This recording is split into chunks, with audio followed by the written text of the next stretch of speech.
নমস্কার বন্ধুরা, আপনার প্রিয় চ্যানেলে আপনাকে স্বাগতম। আজ আমরা আপনাকে বলবো যে তুলসীকে জল দেওয়ার সময় এই 3টি মন্ত্র অবশ্যই পাঠ করতে হবে। আপনার সমস্ত ব্যথা, দুঃখ এবং সমস্যা দূর হবে এবং আমরা আপনাদের সকলকে বলবো যে বন্ধুরা, তুলসীর কাছে প্রদীপ জ্বালালে কি হয় এবং কি ফল পাওয়া যায়।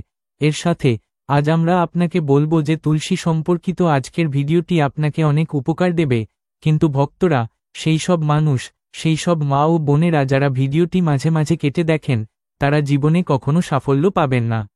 অতএব, যদি আপনি ভিডিওটি ছেড়ে দিতে চান, তাহলে এখনই ছেড়ে দিন। অন্যথায়, ভিডিওটি মাঝখানে রেখে আপনি মহাপাপের অংশ হয়ে যান। অতএব, ভিডিওটি কখনো কেটে মাঝখানে দেখা উচিত নয়, কারণ এর মাধ্যমে আপনি সম্পূর্ণ জ্ঞান পান না এবং যার ফলে আপনার অবশ্যই ক্ষতি হয়। অতএব, আপনার ভিডিওটি শুরু থেকে শেষ পর্যন্ত সম্পূর্ণ দেখা উচিত, যাতে আমরা আপনাকে বলতে পারি আপনার কি করা উচিত এবং কি করা উচিত নয়। মা ও বোনেরা, আমরা আপনাদের সকলকে বলবো যে চ্যানেলটি আপনাকে কখনো কোনো ভুল তথ্য দেবে না। তুলসীতে রাখুন, এই একটা জিনিস টাকা গুণে রাতারাতি ধনী করে তুলবে। হ্যালো বন্ধুরা, তোমাদের সকলকে স্বাগত। কোন জলে আমাদের কখনো তুলসী পাত ঢালা উচিত নয় এবং কোন জিনিস? তুলসীর মূলে গড ডিডিএইচ লাগানো উচিত। আজকের ভিডিওতে আমরা তোমাদের এমন কিছু জিনিস বলতে যাচ্ছি যা তোমাদের জানা খুবই গুরুত্বপূর্ণ। যদি তুমি এই জিনিসগুলি অনুসরণ না করো, তাহলে তোমার জীবনে অনেক সমস্যার সম্মুখীন হতে পারে। যদি তুমি এই জিনিসগুলি অনুসরণ করো, তাহলে তুমি জীবনে আরও বেশি সুবিধা পাবে। তাই আজকের ভিডিওতে জেনে নেওয়া যাক। এর পাশাপাশি, যদি তুমি এই জিনিসটি তুলসীর নিচে বেঁধে রাখো, তাহলে তুমি মাতা তুলসীর অনেক আশীর্বাদ পাবে এবং মা লক্ষ্মী সর্বদা তোমার ঘরে বাস করেন। বন্ধুরা, ঘরে তুলসী গাছ থাকা পরিবারের প্রতিটি সদস্যের জন্য উপকারী। এই গাছটি সকল দিক থেকেই উপকারী। পুরাণ অনুসারে, দেবী লক্ষ্মী তুলসীতে বাস করেন এবং নিয়মিত এই গাছের পূজা করা অবশ্যই উপকারী। কিন্তু যদি আপনি ঘরে তুলসী রাখেন এবং এর নিচে এই একটি জিনিস বেঁধে রাখেন, তাহলে তুলসী লাগানোর অনেক গুণ বেশি উপকার পাবেন, কারণ তুলসী এই একটি জিনিস ছাড়া অসম্পূর্ণ বলে মনে করা হয়। এই জিনিসটি এটিকে সম্পূর্ণ করে তোলে। তাই শাস্ত্রে এটিকে সর্বোচ্চ গুরুত্ব দেওয়া হয়েছে। বন্ধুরা, তুলসীকে কেবল ভারতেই নয়, বিশ্বের বেশিরভাগ দেশেই অত্যন্ত উপকারী একটি উদ্ভিদ হিসেবে বিবেচনা করা হয়। এই গাছে অনেক ঔষধি গুণ থাকার পাশাপাশি এটিকে আধ্যাত্মিকভাবেও অত্যন্ত গুরুত্বপূর্ণ বলা হয়েছে। প্রতিটি ধর্মীয় আচার অনুষ্ঠান বা যে কোনো যজ্ঞে তুলসী অবশ্যই ব্যবহৃত হয়। বিষ্ণু পুরাণে তুলসীকে ভগবান বিষ্ণুর স্ত্রী বলা হয়। এই কারণে তুলসী জগতের মা। তুলসী সমস্ত দেবদেবীর আশীর্বাদ পেয়েছেন, যার কারণে তুলসীর পাত্রটি অমৃতের গুণে সমৃদ্ধ বলে বলা হয়। যেখানে তুলসী গাছ থাকে, সেখানে ব্রহ্মা, বিষ্ণু এবং মহেশ জ্ঞানীর ত্রিমূর্তি বাস করে। আর তুলসীর পূজা করলে সমস্ত অশুভ শক্তি ধ্বংস হয়, ঠিক যেমন সূর্যোদয়ের সময় রাতের অন্ধকার নষ্ট হয়ে যায়। শাস্ত্র অনুসারে, যে বাড়িতে তুলসী গাছ সর্বদা সবুজ থাকে, সেই বাড়িতে সুখ, শান্তি এবং সমৃদ্ধি বিরাজ করে। ভগবান বিষ্ণুর পূজায় এবং তাকে প্রদত্ত নৈবেদ্যতে তুলসী পাতা অপরিহার্য, কারণ তুলসী পাতা ছাড়া ভগবান বিষ্ণু কোনো ধরনের নৈবেদ্য গ্রহণ করেন না। তাই প্রতিটি বাড়িতে একটি করে তুলসী গাছ থাকা উচিত। যদি আপনার বাড়িতে তুলসী থাকে, তাহলে সুখ, শান্তি এবং সমৃদ্ধির জন্য তুলসী মাকে চুনরি নিবেদন করা উচিত। প্রায়শই লোকেরা ঘরে তুলসী গাছ লাগায়, কিন্তু তারা তুলসী মাকে চুনরি নিবেদন না করার ভুল করে, যার কারণে তারা তুলসী লাগানোর শুভ ফল পান না। তুমি জানো, সবসময় মনে রাখবে যে তুলসী গাছ চুনারি ছাড়া অসম্পূর্ণ। তুলসী কেবল একটি উদ্ভিদ নয়, এটি একটি দেবী। এটি বিষ্ণুর স্ত্রী। আমরা তাকে আমাদের মা হিসাবে বিবেচনা করি। তাই তুলসীকে চুনারি নিবেদন করা উচিত। এটি স্বামী স্ত্রীর মধ্যে প্রেম এবং বিশ্বাস বৃদ্ধি করে। ঘরে বসবাসকারী মহিলারা ভক্ত, বিবাহিত এবং ভাগ্যবান থাকেন। কিন্তু তুলসীকে চুনারি নিবেদন করার সময় মনে রাখা উচিত যে তুলসীকে লাল চুনারি নিবেদন করা উচিত নয়। লাল রঙের সাথে মঙ্গল গ্রহের সম্পর্ক এবং বুধের সাথে তুলসীর সম্পর্ক। মঙ্গল এবং বুধ বন্ধু নয়। শুক্র এবং শনি ভূতের পক্ষে অনুকূল। তাই তুলসীকে কখনো লাল চুনারি নিবেদন করা উচিত নয়। আপনি তুলসীকে সবুজ, হলুদ বা নীল চুনারি নিবেদন করতে পারেন, কিন্তু অনেকেই তুলসীর উপর একটি পুরানো ছেঁড়া চুনারি বেঁধে দেন। এটি করাও অশুভ। তুলসীর উপর কেবল একটি নতুন চুনারি বাঁধা উচিত। তুলসীর উপর চুনারি লাগানোর জন্য একাদশীর দিনটি সর্বোত্তম। যে কোনো একাদশীর দিন একটি নতুন চুনারি এনে তুলসী গাছের সাথে বেঁধে দিন, এর থেকে আপনি অনেক গুণ বেশি উপকার পাবেন। চুনারি ছাড়া কখনো তুলসী রাখবেন না। যদি চুনারি পুরনো হয়ে যায় তাহলে একাদশীর দিনেই এটি পরিবর্তন করা উচিত। বন্ধুরা, তুলসীরও বিয়ে করা উচিত। এতে মানুষের সমস্ত দুঃখের অবসান হয় এবং পার্থিব জীবন সুখে কাটে। বন্ধুরা, কিছু মানুষ জেনে বা অজান্তে তুলসীর কাছে এমন জিনিস রাখে যা তুলসীর অপমান করে। তুলসী গাছ খুবই সংবেদনশীল, এর সঠিক যত্ন নিতে হয়, তবেই এর শুভ ফল পাওয়া যায়। তাই তুলসী গাছের কাছে অশ্লীল কথা বলা উচিত নয়। জুতা, চপ্পল বা ঝাড়ু এবং মোছা ভুল করেও তুলসীর কাছে রাখা উচিত নয়। আপনি এটি মেনে নিয়েছেন, যেখানে তুলসী গাছ আছে সেখানে থুতু ফেলা মহাবিপদের কারণ হয়। জলভর্তি পাত্রও তুলসীর কাছে রাখা উচিত নয়। তুলসী গাছের কাছে প্রদীপ জ্বালানোর পর সেখান থেকে প্রদীপটি সরিয়ে ফেলা উচিত, কারণ তুলসীর নিচে নিভে যাওয়া প্রদীপ রাখা অশুভ বলে মনে করা হয়। যেখানে তুলসী গাছ আছে সেই জায়গাটি সবসময় পরিষ্কার রাখা উচিত। তাই তুলসী গাছের কাছে নিয়মিত পরিষ্কার পরিচ্ছন্নতার যত্ন নিন। তুলসী গাছে শিবলিঙ্গ এবং গণেশ মূর্তি রাখা উচিত নয়। এছাড়াও তুলসীর পাত্রে অন্য কোনো ধরনের গাছ লাগানো অশুভ। তুলসী গাছের কাছে কাপড়ও শুকানো উচিত নয়, অন্যথায় কাপড় থেকে নোংরা জল তুলসী গাছের উপর পড়তে পারে। মনে রাখবেন যে তুলসী গাছটি পেরেক দিয়ে উপড়ে ফেলা উচিত নয়, এটি তুলসীকে অপমান করে। যদি তুলসী পাতা শুকিয়ে পড়ে তবে আবর্জনায় ফেলে দেওয়া উচিত নয়। আপনার সেই জিনিসগুলি তুলসী মাটিতেই পুঁতে ফেলা উচিত। রবিবার তুলসী পাতা উপড়ে ফেলা উচিত নয় এবং রবিবার তুলসীকে জল দেওয়া উচিত নয়। অন্যান্য দিনগুলিতে জলস্নান মিস না করে সকালে তুলসীকে জল দেওয়া উচিত এবং সন্ধ্যায় প্রদীপ জ্বালানো উচিত। প্রায়শই মহিলারা স্নানের পরে চুল খোলা রেখে তুলসীকে জল অর্পণ করেন। এটি করা ভুল। মহিলাদের সর্বদা তাদের চুল বেঁধে কপালে সিঁদুর লাগানো উচিত এবং তারপর তুলসীকে জল অর্পণ করা উচিত। এতে তুলসীর আশীর্বাদ আসে। বাড়িতে তুলসী গাছ লাগানোর সময় মনে রাখবেন যে আপনি এর জন্য গান্ধী মাটি ব্যবহার করবেন না। শ্মশান বা নোংরা জায়গার মাটি কখনোই তুলসী গাছের জন্য ব্যবহার করা উচিত নয়। এতে মা তুলসী রাগ করেন এবং এটি শুকিয়ে যেতে শুরু করে। তুলসী গাছ কখনোই নোংরা জায়গায় লাগানো উচিত নয়। উদাহরণস্বরূপ, তুলসী গাছ কখনোই ড্রেন বা বাথরুমের কাছে রাখা উচিত নয়, অন্যথায় তুলসী গাছের উপর নোংরা জল পড়তে পারে, যা খুবই অশুভ বলে মনে করা হয়। ঘরে তুলসী গাছ কখনোই শুকানো উচিত নয়। শাস্ত্রে বিশ্বাস করা হয় যে তুলসী গাছ শুকিয়ে যাওয়া অকাল মৃত্যুর ইঙ্গিত দেয়। ঘরে তুলসী গাছ শুকিয়ে গেলে ঘরের সুখ সমৃদ্ধি শেষ হয়ে যায়। শুকনো তুলসীতে মা লক্ষ্মী বাস করেন না। বাস্তুশাস্ত্র অনুসারে তুলসী গাছ শুকিয়ে গেলে এটি আসন্ন কোনো দুর্যোগ বা দুর্ঘটনার লক্ষণ। তাই তুলসীর যত্ন নেওয়া উচিত। এটি দ্রুত কেটে সবুজ রাখা উচিত। তুলসীতে কখনো কোনো ধরনের রাসায়নিক রাখা উচিত নয়।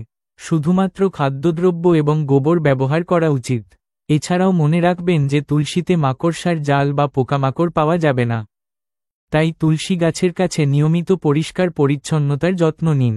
তুলসী গাছে শিবলিঙ্গ এবং গণেশ মূর্তি রাখা উচিত নয়। এছাড়াও তুলসীর পাত্রে অন্য কোনো ধরনের গাছ লাগানো অশুভ। তুলসী গাছের কাছে কাপড়ও শুকানো উচিত নয়, অন্যথায় কাপড় থেকে নোংরা জল তুলসী গাছের উপর পড়তে পারে।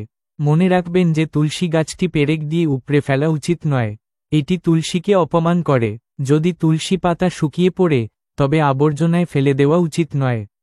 আপনার সেই জিনিসগুলি তুলসী মাটিতেই পুঁতে ফেলা উচিত। রবিবার তুলসী পাতা উপড়ে ফেলা উচিত নয় এবং রবিবার তুলসীকে জল দেওয়া উচিত নয়। অন্যান্য দিনগুলিতে জলস্নান মিস না করে সকালে তুলসীকে জল দেওয়া উচিত এবং সন্ধ্যায় প্রদীপ জ্বালানো উচিত। প্রায়শই মহিলারা স্নানের পরে চুল খোলা রেখে তুলসীকে জল অর্পণ করেন। এটি করা ভুল। মহিলাদের সর্বদা তাদের চুল বেঁধে কপালে সিঁদুর লাগানো উচিত এবং তারপর তুলসীকে জল অর্পণ করা উচিত। এতে তুলসীর আশীর্বাদ আসে। বাড়িতে তুলসী গাছ লাগানোর সময় মনে রাখবেন যে আপনি এর জন্য গান্ধী মাটি ব্যবহার করবেন না। শ্মশান বা নোংরা জায়গার মাটি কখনোই তুলসী গাছের জন্য ব্যবহার করা উচিত নয়। এতে মা তুলসী রাগ করেন এবং এটি শুকিয়ে যেতে শুরু করে। তুলসী গাছ কখনোই নোংরা জায়গায় লাগানো উচিত নয়। উদাহরণস্বরূপ, তুলসী গাছ কখনোই ড্রেন বা বাথরুমের কাছে রাখা উচিত নয়, অন্যথায় তুলসী গাছের উপর নোংরা জল পড়তে পারে, যা খুবই অশুভ বলে মনে করা হয়। ঘরে তুলসী গাছ কখনোই শুকানো উচিত নয়। শাস্ত্রে বিশ্বাস করা হয় যে তুলসী গাছ শুকিয়ে যাওয়া অকাল মৃত্যুর ইঙ্গিত দেয়। ঘরে তুলসী গাছ শুকিয়ে গেলে ঘরের সুখ সমৃদ্ধি শেষ হয়ে যায়। শুকনো তুলসীতে মা লক্ষ্মী বাস করেন না। বাস্তুশাস্ত্র অনুসারে তুলসী গাছ শুকিয়ে গেলে এটি আসন্ন কোনো দুর্যোগ বা দুর্ঘটনার লক্ষণ। তাই তুলসীর যত্ন নেওয়া উচিত। এটি দ্রুত কেটে সবুজ রাখা উচিত। তুলসীতে কখনো কোনো ধরনের রাসায়নিক রাখা উচিত নয়। শুধুমাত্র খাদ্যদ্রব্য এবং গোবর ব্যবহার করা উচিত। এছাড়াও মনে রাখবেন যে তুলসীতে মাকড়সার জাল বা পোকামাকড় পাওয়া যাবে না। লক্ষ্মী এমন স্থানে বাস করেন না। শাস্ত্র অনুসারে স্নান না করে তুলসীকে জল দেওয়া উচিত নয় এবং তুলসীকে জল দেওয়ার সময় যদি চটি ইত্যাদি পড়ে তুলসী পুড়ে যায়, তবে নিশ্চিত করুন যে জল আপনার পায়ে না পড়ে। এটি তুলসীকে অপমান করে। শ্রীকৃষ্ণ বলেছেন যে প্রতিদিন তুলসী দর্শন করলে একজন মানুষ স্বর্গ লাভ করে এবং তুলসী পাতা সেবন করলে তার সমস্ত পাপ বিনষ্ট হয়। তুলসী গাছ সর্বদা বাড়ির সামনে লাগানো উচিত। পূর্ব বা উত্তর দিকে লাগানো সবচেয়ে শুভ। তুলসীর পাত্রে যদি অন্য গাছ জন্মে, তবে সেগুলি সময়মতো সরিয়ে ফেলা উচিত। যদি অন্য তুলসী গাছ থাকে, তবে এই গাছগুলি অন্যদের দান করা উচিত। বলা হয় যে যখন ঘরে একাধিক তুলসী গাছ নিজে থেকে বাড়তে শুরু করে, তখন দেবী লক্ষ্মী নিজেই ঘরে আসেন। কাঁটাযুক্ত গাছ কখনো তুলসীর কাছে রাখা উচিত নয়। এতে মা তুলসী রাগান্বিত হন। তুলসীর কাছে মরুভূমির গাছ রাখা অত্যন্ত অশুভ বলে বিবেচিত হয়। এই জাতীয় গাছগুলি নেতিবাচক শক্তি নির্গত করে। শাস্ত্রে বলা হয়েছে যে গাছগুলি সবুজ কুঁড়ি জন্মায় না বরং কাটা দেয় সেগুলি কখনোই তুলসীর কাছে রাখা উচিত নয়। বরং ঘরের কোথাও মরুভূমির গাছ রাখা উচিত নয়। এই গাছগুলির কারণে ঘরের পরিবেশ নেতিবাচক হয়ে ওঠে। যেমন অনেকে সাজসজ্জার নামে ঘরে ক্যাকটাস গাছ রাখেন। এটা করা একেবারেই ভুল। ভুল করেও তুলসীর কাছে ক্যাকটাস গাছ রাখবেন না। এটি তুলসীর সম্পূর্ণ ইতিবাচক শক্তি নষ্ট করে দেয়। কিন্তু শাস্ত্রে কলা গাছের বিশেষ গুরুত্ব উল্লেখ করা হয়েছে।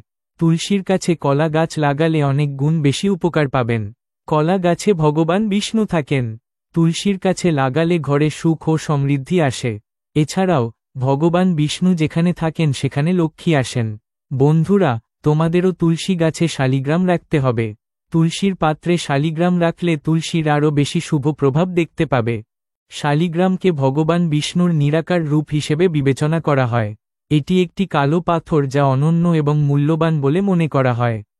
তুলসী গাছে রাখলে আপনার ঘর থেকে সমস্ত নেতিবাচক শক্তি ধ্বংস হয়ে যাবে। বিশ্বাস করা হয় যে শালিগ্রামে অল্প পরিমাণে সোনাও থাকে। এই পাথরটি উত্তরের গণ্ডকী নদীতে পাওয়া যায়। তাই তুলসী গাছে রাখলে ভগবান বিষ্ণুর সাথে আপনিও দেবী লক্ষ্মীর আশীর্বাদ পাবেন। আপনার বাড়িতে কখনো সম্পদের অভাব হবে না।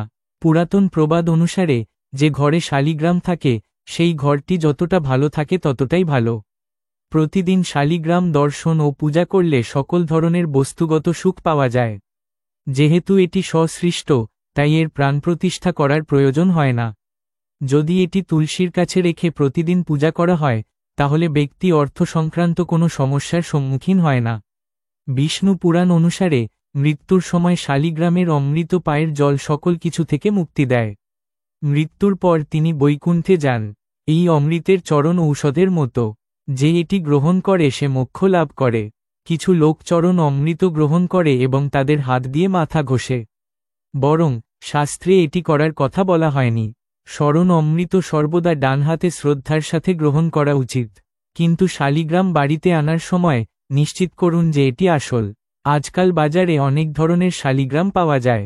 তাদের পূজা করলে কোনো ফল পাওয়া যায় না। বাড়িতে কেবল একটি শালিগ্রামের পূজা করা উচিত। প্রাচীনকালে বলা হয় যে এটি ভগবান বিষ্ণুর মূর্তির চেয়ে অনেক ভালো। শালিগ্রামের পূজা শালিগ্রামে চন্দন লাগিয়ে তার উপর একটি তুলসী পাতা রেখে করা উচিত। শালিগ্রামকে প্রতিদিন পঞ্চামৃত দিয়ে স্নান করা উচিত। এটি করলে সকলের পাপ বিনষ্ট হয়। শালিগ্রাম হল ধনাত্মক এবং সপ্তম গ্রহের প্রতীক। আমি আপনাকে শেষ গুরুত্বপূর্ণ কথাটি বলি। এই একটি জিনিস ভোরে ঘুম থেকে ওঠার পরে খাওয়া উচিত। এতে সারা জীবন অর্থের অভাব হয় না। সারা বছর সম্পদ এবং সমৃদ্ধির জন্য দৌড়াদৌড়ি করতে হয় না। ভগবান শ্রীকৃষ্ণ বলেন, একজন ব্যক্তি সকালে যা খান, তার ঘরে ধন সম্পদ এবং সমৃদ্ধি খুব দ্রুত আকৃষ্ট হয়। সেই ব্যক্তি রাতারাতি দেবী লক্ষ্মীর আশীর্বাদ লাভ করেন। বন্ধুরা, আপনি প্রায়শই লোকেদের অভিযোগ শুনেছেন যে দারিদ্র্য এবং অর্থের অভাব তাদের ঘর থেকে দূরে যাচ্ছে না। তারা দিন দিন অর্থের অভাবের মধ্যে পড়ছে। সম্ভবত আপনার সাথেও এই সব ঘটছে, কিন্তু আপনি এই সমস্ত কিছুর পিছনের কারণ জানতে পারছেন না, কারণ আপনার করা কিছু ভুল। আমাদের ধর্মীয় শাস্ত্রে এমন অনেক নিয়ম এবং বিষয় উল্লেখ করা হয়েছে যা আমাদের পূর্বপুরুষ এবং প্রবীণরা প্রায়শই আমাদের ব্যাখ্যা করতেন, কিন্তু আজকের সময়ে লোকেরা এই বিষয়গুলিতে মনোযোগ দেওয়া প্রয়োজন বলে মনে করে না।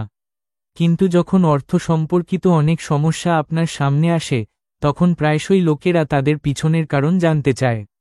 আমরা নিজেরাই ঘরে দারিদ্র্যের কারণ। আমাদের করা কাজ আমাদের সাফল্যের পথে বাধা হয়ে দাঁড়ায়। আপনি যদি সকালে ঘুম থেকে ওঠার পরে এমন কিছু কাজ করেন, তাহলে আপনি নিজেই আপনার ঘরে দারিদ্র্যকে আমন্ত্রণ জানাচ্ছেন। তাই বন্ধুরা, আজকের এই ভিডিওর মাধ্যমে আমরা আপনাদের সেই সব কাজ সম্পর্কে বলবো যা সকালে ঘুম থেকে ওঠার পরও করা উচিত নয়। তাহলে আসুন জেনে নিই কোন কোন কাজ সকালে ঘুম থেকে ওঠার পরপরই করা উচিত নয়, এবং একই সাথে আমরা জানতে পারব কোন কোন কাজ সকালে খালি পেটে খেলে আমরা পূর্ণ সম্পদ লাভ করি। তবে তার আগে বন্ধুরা, আমি আপনাদের অনুরোধ করছি ভিডিওটি লাইক করুন, আপনার বন্ধুদের সাথে শেয়ার করুন, এবং যদি আপনি এখনও চ্যানেলটি সাবস্ক্রাইব না করে থাকেন, তাহলে সাবস্ক্রাইব করুন এবং বেল আইকনটি টিপুন। বন্ধুরা, সকালে ঘুম থেকে ওঠার পর প্রথমেই আয়নায় নিজেকে দেখা উচিত। তাই কখনো এই ভুল করবেন না। শাস্ত্রে অনেকবার বলা হয়েছে যে সকালে প্রথমে আয়নায় তাকানো উচিত নয়। সকালে ঘুম থেকে ওঠার সাথে সাথে আয়নায় নিজের মুখ দেখা দারিদ্র্য, দুর্ভাগ্য এবং ঝামেলাকে আমন্ত্রণ জানায়। তাই সকালে ঘুম থেকে ওঠার পরপরই আয়নায় তাকাবেন না। এই বিষয়টির প্রতি বিশেষভাবে যত্নবান হওয়া উচিত। 2 নম্বর, সকালে ঘুম থেকে ওঠার পর খাবার খাওয়া। বন্ধুরা, যদি আমরা আজকের যুগের কথা বলি, মানুষ সকালে ঘুম থেকে ওঠার সাথে সাথেই নাস্তা বা চা খায়। যদি আপনিও একই ভুল করেন, তাহলে আমরা আপনাকে বলি যে শাস্ত্র অনুসারে স্নান না করে, দাঁত পরিষ্কার না করে এবং সূর্য দেবতাকে জল না দিয়ে খাবার খাওয়া নিষিদ্ধ বলে মনে করা হয়। কারণ আমরা সূর্যের কাছ থেকে খাবার পাই এবং সূর্য দেবতাকে ধন্যবাদ না দিয়ে খাবার খাওয়া অনুচিত বলে মনে করা হয়। যাদের সকালে ঘুম থেকে ওঠার সাথে সাথে চা পান করার অভ্যাস আছে, তাদেরও অবিলম্বে এই কাজটি ত্যাগ করা উচিত। দাঁত পরিষ্কার না করে পান করবেন না বা অন্তত মুখ ধুয়ে ফেলবেন না। 3 নম্বর, আপনার ভাগ্যকে অভিশাপ দেওয়া। আপনার ভাগ্যকে অভিশাপ দেওয়া বা সকালে ঘুম থেকে ওঠার সাথে সাথে আপনার ভাগ্যকে অভিশাপ দেওয়া অত্যন্ত অশুভ। যদি আপনি সকালে ঘুম থেকে ওঠার পরে যে মুখ থেকে ঈশ্বরের নাম বের হওয়া উচিত সেই মুখ থেকে কেবল নেতিবাচক কথাই বলতে থাকেন, তাহলে আপনার জীবনে অনেক সমস্যার সম্মুখীন হতে পারে। সকালে ঘুম থেকে ওঠার পর আপনার কেবল ঈশ্বরের ধ্যান করা উচিত। তাহলেই পুরো দিনটি শুভ এবং ফলপ্রসূ হয়। 4 নম্বর বন্ধু, আমাদের শাস্ত্রে গঙ্গা জলের অনেক গুরুত্ব রয়েছে। পৌরাণিক কাহিনী অনুসারে গঙ্গা এমন একটি নদী যেখানে দেবতারা নিজেই স্নান করেছেন। সেই কারণেই গঙ্গার জলকে অত্যন্ত পবিত্র বলে মনে করা হয়। রাতে ঘুমানোর সময় একটি তামার পাত্রে কিছু গঙ্গা জল ভরে সারা রাত আপনার বালিশের কাছে রাখুন এবং সকালে এই জলটি নিয়ে আপনার বিছানায় ছিটিয়ে দিন এবং তারপর জল পান করুন। নিয়মিত এটি করুন। ভগবান কৃষ্ণ বলেছেন যে যদি কেউ নিয়মিত এটি করে তবে সে যুগ যুগ ধরে আশীর্বাদ পায়। লক্ষ্মীর কৃপায় এমন ব্যক্তি দরিদ্র থেকে রাজা হয়ে যায়।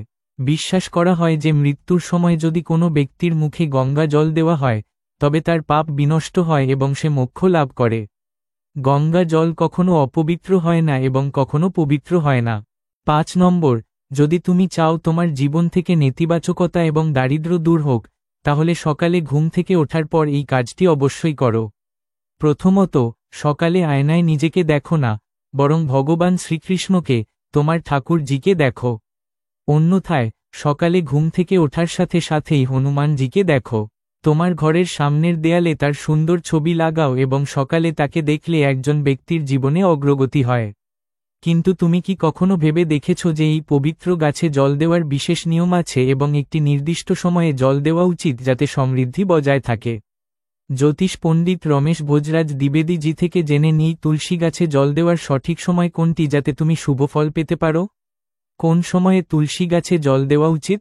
জল জ্যোতিষ অনুসারে, যদি তুমি সূর্যোদয়ের আগে তুলসী গাছে জল অর্পণ করো, তাহলে তা তোমার জন্য খুবই শুভ বলে মনে করা হয়। যদি তুমি এই সময়ে তুলসী গাছে জল অর্পণ করো, তাহলে তুমি তার সর্বোত্তম ফল পাবে। আসলে, সূর্যোদয়ের আগের সময়টি যেকোনো পূজার জন্য সর্বোত্তম বলে মনে করা হয় এবং দেবী লক্ষ্মী তুলসীতে বাস করেন। তাই, যদি আপনি সঠিক সময়ে তুলসীকে জল অর্পণ করেন, তাহলে আপনিও দেবী লক্ষ্মীর আশীর্বাদ পাবেন। যদি আপনি তুলসীকে জল অর্পণ করার আগে খাবার না খান, তাহলে তা আরও শুভ বলে মনে করা হয়। ধন্যবাদ বন্ধুরা, যদি ভিডিওটি আপনার পছন্দ হয়, তাহলে অবশ্যই মন্তব্যে জয় মাতা লক্ষ্মী লিখুন।